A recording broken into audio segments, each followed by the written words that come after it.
punya cerita nih. Jadi tukang yang kerja di rumah aku itu nyeritain hal yang menarik sih menurut aku. Dan juga sedih, juga itulah kehidupan ya. Jadi dia bilang, kan aku kenal sama anaknya ya. Nah, anaknya tuh anak tunggal. Waktu umur 2 tahun ditinggalin ibunya untuk jadi TKW. Nah, ibunya ini ngirim uang tuh kalau dirupiahin sekarang tuh sekitar 1,5, 1,4 juta buat biaya si anak yang ini gitu loh. Nah, waktu itu si mamang ini nih kerjanya sebagai pengangon sapi dan kambing gitu. Kalau buat makan sih cukup, Bu, katanya.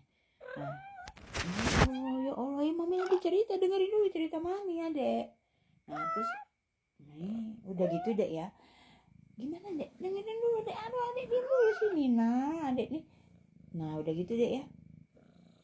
Nah, si uang ini tuh nggak tahu gimana ceritanya itu ditransfer ke saudara si ibunya, bukan ke si bapaknya langsung. Nah, karena katanya kena hasut gitu. Tahu nggak kalian berapa uang yang dikasihin? Jadi si bapak ini dari Bandung harus ke Sumedang dan itu ongkosnya lumayan jauh ya. Jadi dia bilang, bu, udah ngambil duit gitu deh, udah ongkos lagi. Dia bilang, ya wajar kan Sumedang Bandung itu lumayan ongkosnya bisa 25 ribuan kalau naik angkutan umum gitu ya. Dan itu cuma dikasih 400 ribu. Jadi dari yang dikirim ibunya dari yang kerja TKW itu 1,4, 1,5, kita bulatin ya 1,5, itu dikasih sama saudara si ibunya itu ke si bapak ini cuma 400 ribu. Jadi yang sisanya 1 jutaan itu rahib entah kemana, mungkin dimakan sama si adiknya si ibunya anak ini.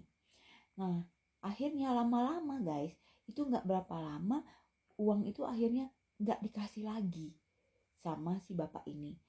Jadi si adik ibunya itu berhenti memberikan uang kiriman oleh si saudaranya yang kerja di yang ibunya anak ini gitu ya. Nah akhirnya udah bablas aja ya itu, mungkin dimakan lah sama keluarga si adiknya ibunya anak ini. Nah akhirnya si ibu ini pulang, berhenti kerja karena ada masalah apa gitu, dia berhenti kerja, dia pulang ke Indonesia.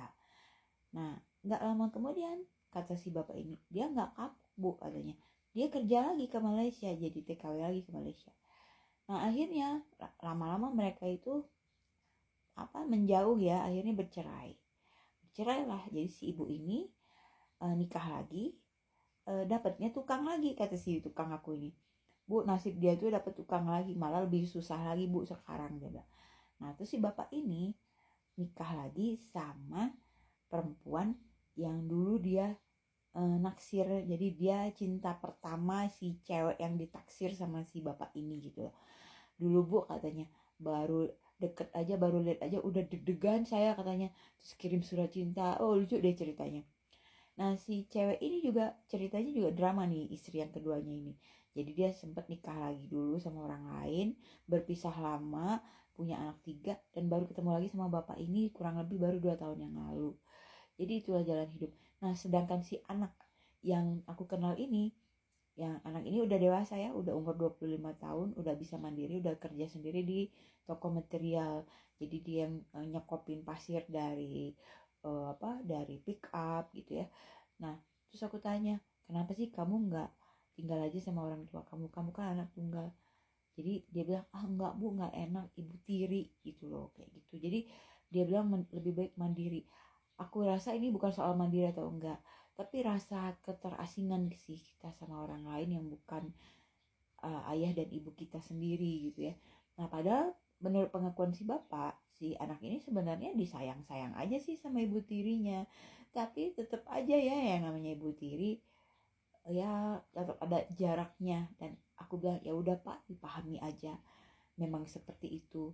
Jadi anak ini mungkin merasa terasing gitu ya. Bapak ibunya udah nikah masing-masing dan dia anak tunggal sendirian. Jadi dia memilih jalan kesendirian itu. Dan itu wajar-wajar aja sih guys.